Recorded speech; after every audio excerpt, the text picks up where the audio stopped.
I feel the best when I have like those step 5 moments where things that come to me that would normally bother me so much don't bother me, and I can handle it so well.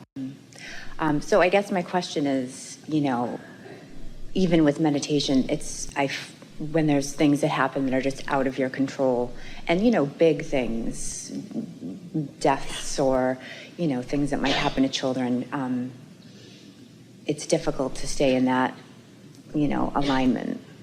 What would you recommend aside from meditation? Well, we would recommend that you stop saying that it's difficult. We'd recommend that you do a different segment intending. What you basically just did was to take your notebook and you just said, I feel sadness over many things I see. And if you're really segment intending, if you're really wanting to merge yourself with your inner being, which is the ultimate step 5 moment, then your sentiment would be something like, there are unwanted things amidst many wanted things. And I love focusing on the wanted things no matter what. There are so many more things wanted than unwanted in every moment in time for everyone. I love the sensation, you already said that, of being in such sync with my inner being that I'm seeing the world through the eyes of Source. The only thing that produces and perpetuates satisfaction is knowing what you want and moving toward it. And knowing what you don't want and moving toward that produces the opposite.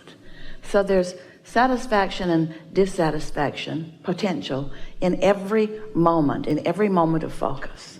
And so you said something just now that a lot of people say. Many people believe it because they say it over and over and over again, so they really believe it. We don't do that. We don't believe that. We don't say that over and over. And what you said is, there is so much that I can't control. What we would say instead of that is, I am not here to control anything that anyone is doing.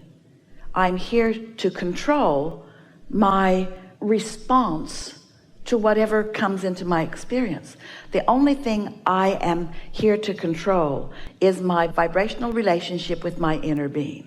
Because when I get in control of that, that means that every single moment in time, I'm so practiced at syncing up with that I have access to the thought that my inner being thinks about that. So you're aware that a child has died, and your inner being is aware that that child is eternal, and you're aware that that child is no longer in its physical body, and your inner being is aware that there's no separation between non-physical and physical, and that the communications and the relationships can continue on if they're wanted.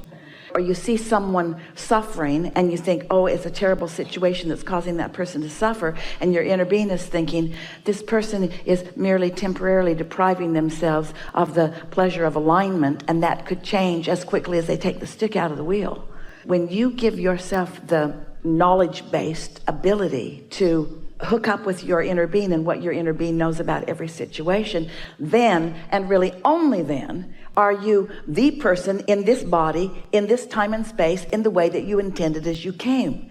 Not one of you said, I'm coming, but I'm not going to use my guidance system, and I'm not going to hook up with my greater knowing. So I'm going to follow the herds, and I'm going to disconnect myself from my true nature of who I am. So I'm going to feel insecure instead of secure, and I'm going to live in poverty instead of in abundance, and I'm going to live in hatred and meanness instead of love. Not one of you said that.